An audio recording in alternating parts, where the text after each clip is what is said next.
Je sais, je dois parler.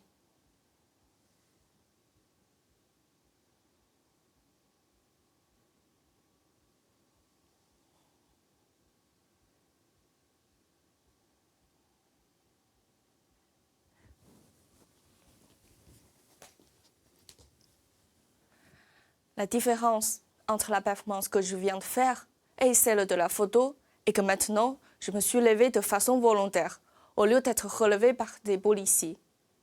Après 6 ans de création, j'ai décidé d'écrire une thèse, non seulement pour théoriser mon propre travail abstrait, mais aussi pour présenter au public comment d'autres artistes chinois revendiquent la liberté d'expression de leur façon. Comment j'ai pris conscience de son importance par cette performance interrompue. Mais qu'est-ce que la performance? Pour l'artiste, elle est d'abord de s'exprimer et communiquer par son corps. Par exemple, dans cette performance, je m'allonge devant l'entrée d'une gare pour ralentir temporairement la vitesse des passants, en tentant de réfléchir comment l'essor économique de la Chine qui a bouleversé ma vie. La performance est ici et maintenant, avec vous, avec un public. Mais il ne s'agit pas seulement d'expression, mais aussi de représentation ironique et rebelle.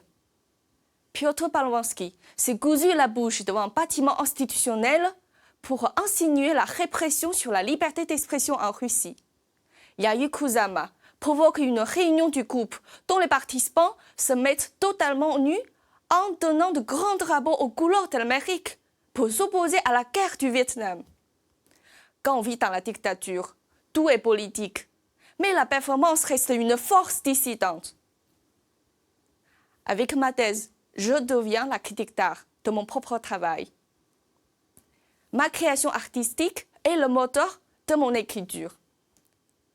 Si aujourd'hui, je me pose à la discrimination causée par l'épidémie de virus en Chine, par mes performances, ce n'est pas seulement parce que je suis née à Wuhan, mais aussi que je suis une artiste. La performance m'encourage à penser la liberté d'expression. Elle réveille une vocation. Elle me dit, Diana, tu dois te lever.